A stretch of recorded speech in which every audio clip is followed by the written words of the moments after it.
I think we might move on to the next one because I see Jake is waiting patiently in the other room for us to finish. Let's get him in. So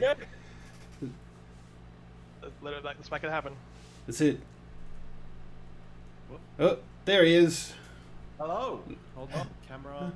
Camera on.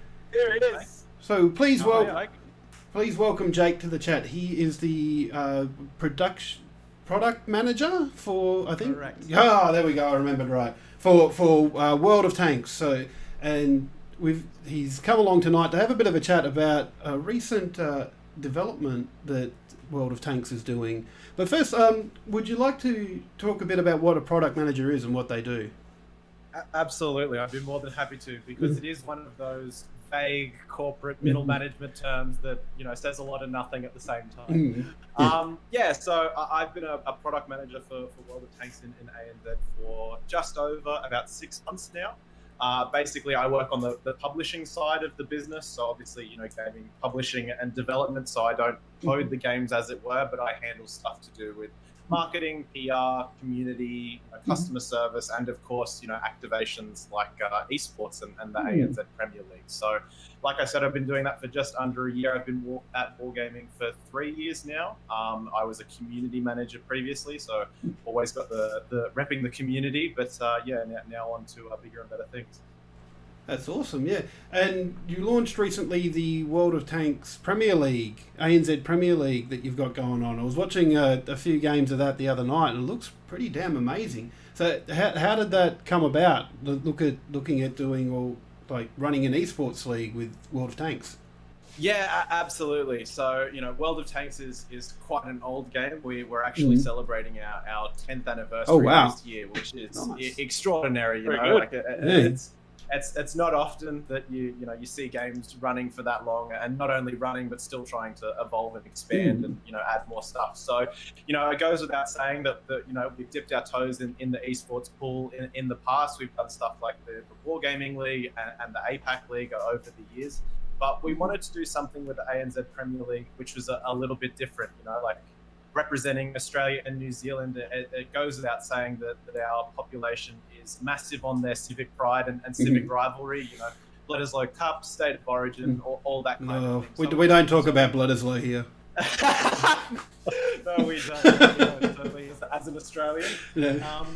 But yeah, it goes without saying this is a massive element of the ANZ ethos and the cultural makeup. So we wanted to create an esports tournament that replicated that and allowed not only players but also the community to be able to fly the flag of their home state and really represent a team, regardless of how well they know the players in the team, regardless of how long they've been in the community, regardless of how much they know about World of Tanks. I started following my favourite sports team, Chelsea, from the English Premier League when I was 4 because they are blue and that's my favourite colour. So I've stuck with them for over 20 years now, and I wanted to be able to recreate that kind of feeling where somebody could just jump in and see the Sydney team and go, yep, that's for me. Let's support them or something like that. Yeah. I think that's probably a bit of key to building that ground base of support for them, because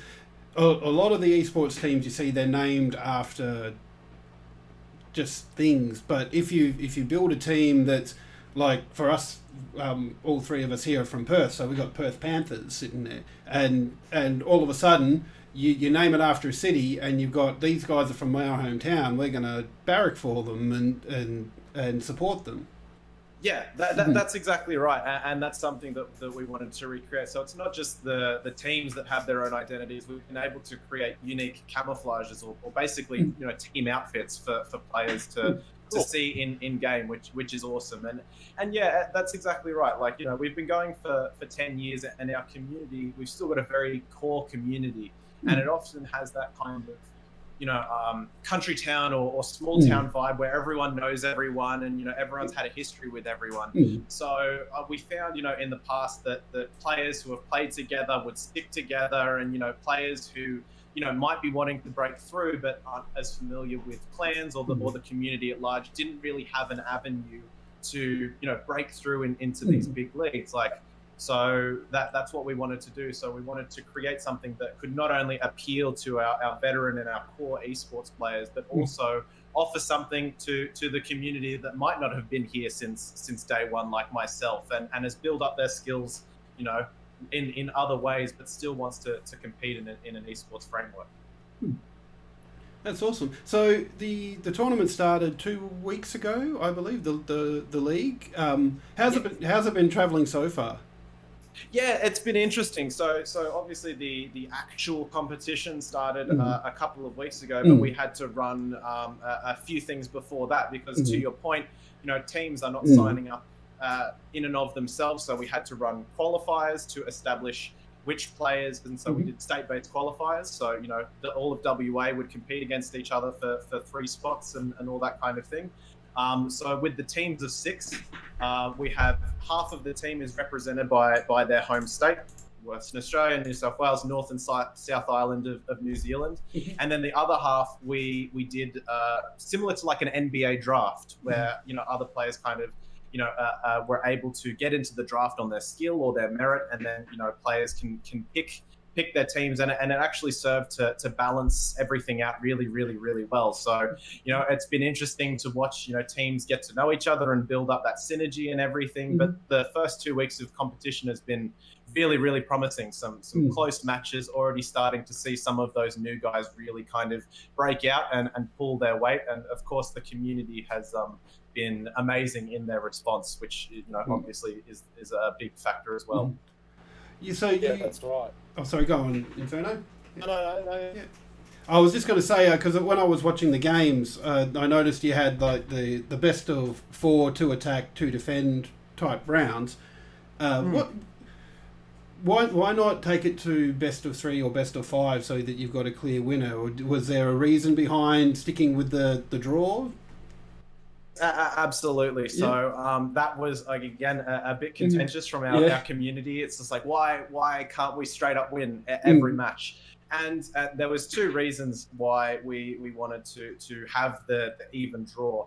One of those reasons is, you know, as these teams are kind of finding their feet and finding their synergy, we have found a lot of really well-balanced teams. And personally, I thought that it would be unfair to 2 unbelievably well-matched teams to basically force a result for one of the other, in the sense, like, if these guys are absolutely neck and neck, then the result should be able to reflect that.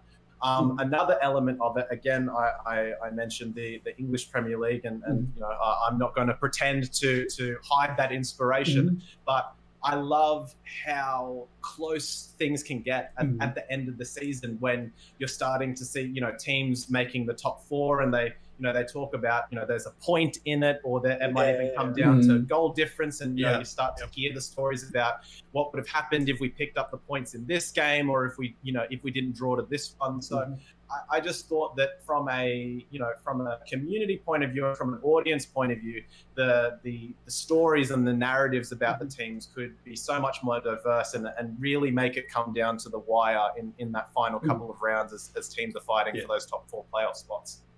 Yeah, and that's probably a cultural thing, right? Because growing up, we had sports that always had a different grand final.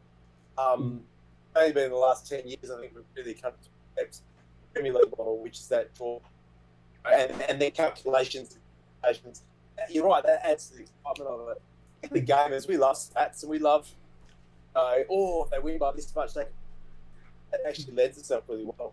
Absolutely, mate. And, you know, like you say, gamers love their stats, and World of Tanks is absolutely no exception to that rule. Like, before I even introduce my name, I'm expected to recite my win rate, my average damage per game, all of this kind of stuff. And it can literally, you know, like, make or break the level of respect I'm going to get from the person I'm speaking to. But yeah, you know, stats is a massive element of World of Tanks, and, you know, like, we've got a lot of, you know, guys, older guys, and it's part of our community, and they love crunching the numbers on those stats. So again, we'd really love to build out that narrative, you know, show the veterans who've still got it, you know, 5, 6, 7 years into World of Tanks competitive play, show the new players who are really breaking out. Like, as I mentioned with that draft, we've already got one of these draftee players who's never played in an esports tournament before in the top 10 individual performers in the league, which, you know, has really blown not only us as staff, but also those veteran players away, because I remember fielding a lot of skepticism from those older players saying, like, you know, these guys aren't going to be cut out for this and all that kind of thing. And it really goes to show, and again, the stats can reflect that, how much of a performance they can actually make. And as we build this into season 2 and hopefully onwards, you know, like we can again have those leaderboards, have those individual awards, and really find more than just a win or a loss as a way to, I guess, appreciate a game and all of the little nuances that can happen in any battle. And you've got the with that leaderboard, you've got the veteran players that will start to rise to the top, and then you'll be able to create household names out of that as the league goes on. Absolutely, and that's the thing. And what's really interesting is, you know, we've got a few of those household names. Like I said, you know, we've run esports in the past, so we've got a lot of, you know, like I say, returning players who are really, really well known in the community. And what's interesting to that exact point is, when we did the before the draft happened, and when we had state-by-state qualifiers, so we only had, you know, core teams of 3 basically at this point. Basically, the response from the community and from the players was, oh, this team is overpowered. This team has, you know, these 3 guys in it. This is absolutely insane. This is going to be broken. They're going to win every game. And then you've got the draft coming through, and it's really kind of balanced everything out. So it's really kind of cool to not only show our core community, the, you know, not so much the older guys, but the more veteran players who are still, you know, who are still involved, but really kind of bring up those new household names, those new rising stars, and, you know, give them their deserved 15 minutes too. Very true. I mean, it shows how esports has. It's nice to hear how much time and resources you guys are dedicating to it. They just announced today they're going to build an esports stadium here in this Earth. That's fantastic. Just showing how big, you know, I think we all know it, but I think the general community that's exactly COVID time, so. Yeah, and it's funny you mentioned that. You know, like, obviously we've partnered with Fortress down in Melbourne to deliver the production for this, and they've got that fancy, amazing stadium down there, which I hear, you know, one of the biggest in the Southern Hemisphere or something. We were, you know, fully planned to you know, have these games basically done in Fortress, or at the very least the finals there. You know, and you know, COVID happened, and, you know, plans have to change. Hashtag COVID, you know. But no, it's really amazing to see, and, you know, it's something that we want to support those guys down in Melbourne next year. And, you know, if it's coming across to Perth too, it's a fantastic opportunity to bring that over too. And that's, you know, part of the way we did this structure. It's a reason why we, you know, decided to do these team names and these team identities, because it can bring in just the general sports fan. You know, like there's still excitement in a competition that, you know, anybody that likes sports can kind of translate over to. So.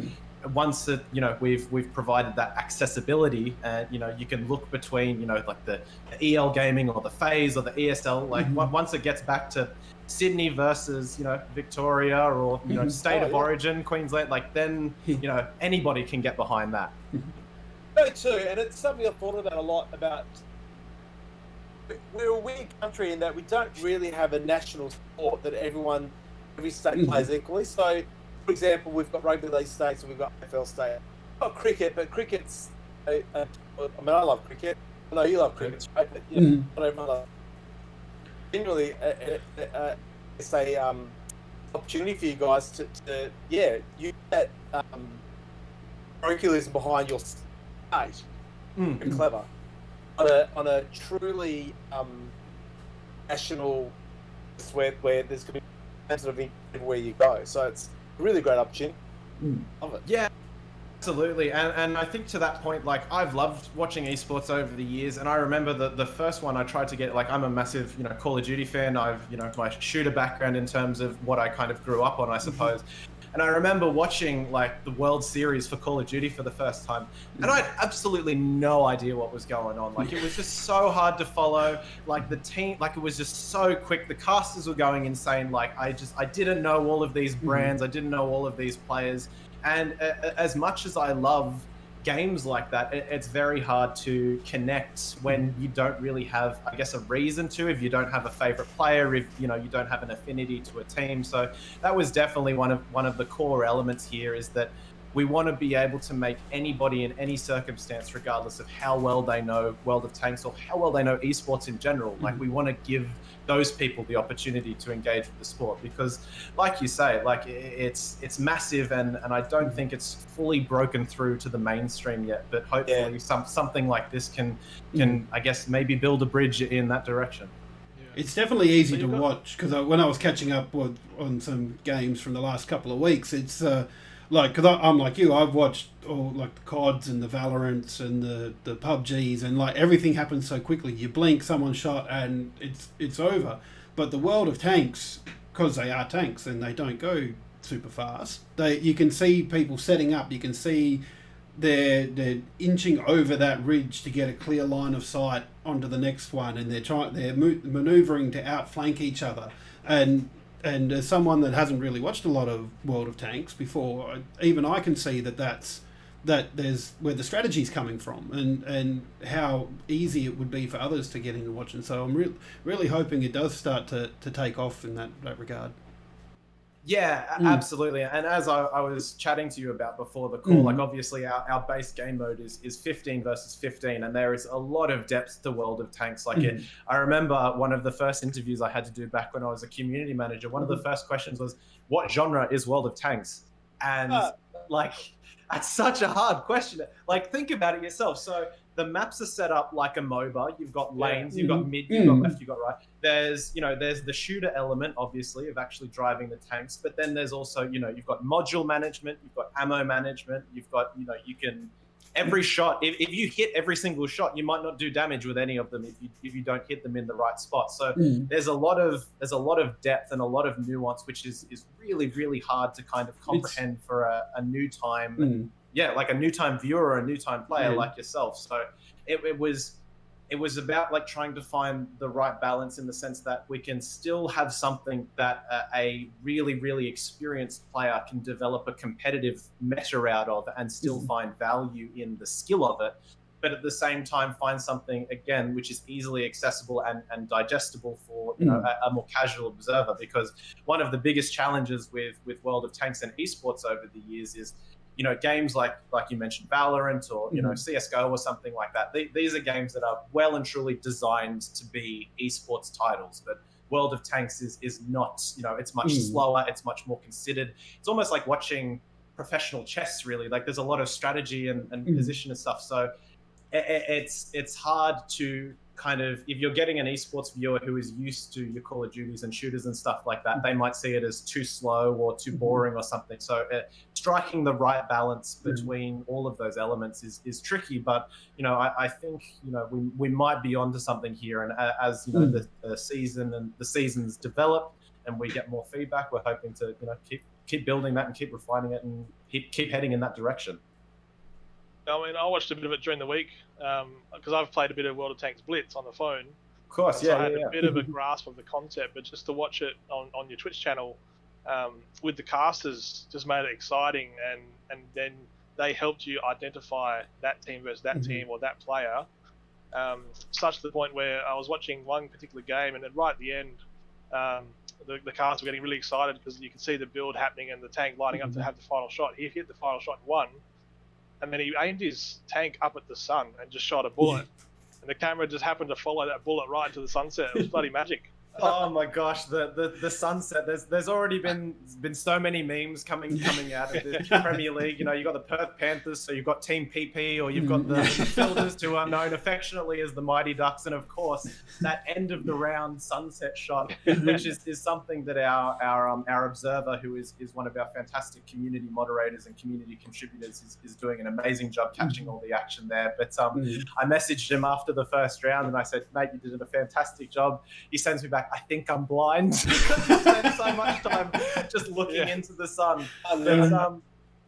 No, it's been amazing. You know, like you mentioned, the casters as well. We've got Elfish and Karath, who are our two main casters, and Sandman as well, who also fills in. But these guys have cast World of Tanks in the past, and they're all players too. So it's really good that they have that point of reference and that understanding, and can really communicate not only the hype of an esports cast, but also the depth of World of Tanks. I can just only imagine what it would be like in a stadium. Like it's exciting just watching in my screen, like we're seeing here, but in a stadium like Fortress Melbourne would be amazing. Absolutely, and that is, that's 100% the plan. Once we can get down to Victoria, and Victoria can, take a breather and get outside again. So yeah, absolutely, that'd be the plan for season 2. And you mentioned getting into a physical space. A massive element of the World of Tanks community is the on-ground gathering. We're a bit old-fashioned in that respect. Like a lot of publishers and devs don't really do kind of like the player events anymore. It seems a bit tried and true, but for World of Tanks players, it's such a massive deal. Like I remember one of the last ones we did, we had people flying in from New Zealand, from Singapore. They come across from Perth. Like this is an event. So if we can combine that community feel with the excitement of an esports final, then I think we've got a really exciting night on our hands. Yeah. So you mentioned there's 9 teams. What are the team names, and how did they come up with them?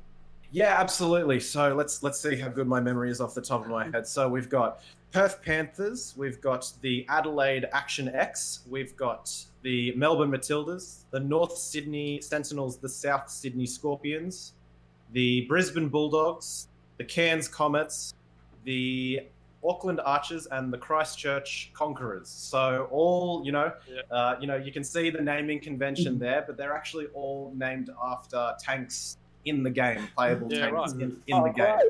Yeah, no, it's pretty dope. And we've actually got when we initially, opened applications, we had potential teams for Tasmania, Tasmanian Tigers, or the Darwin Defenders, that kind of thing, just to make sure that those players and those communities still felt represented. But obviously, population density is a funny thing, how that kind of works.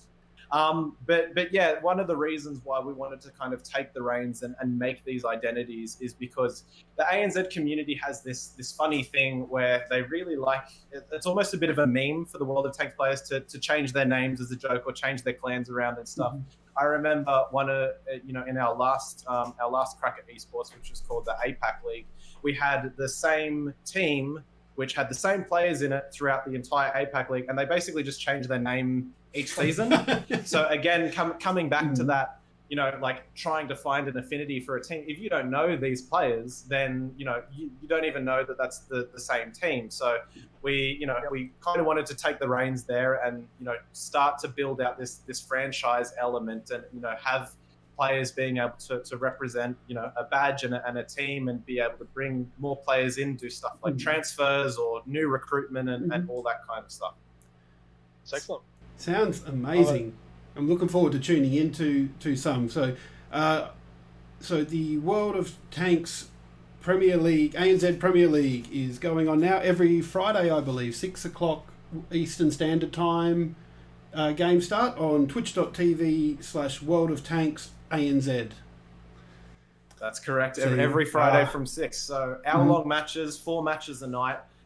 Every Friday. Again, another thing we wanted to do there was, recreate that classic Aussie feel of the Friday night footy. We love our sports, and that's exactly it. So that was why we wanted to go out with a bang every week on Friday night. So every Friday from 6 p.m. you can catch all the action there.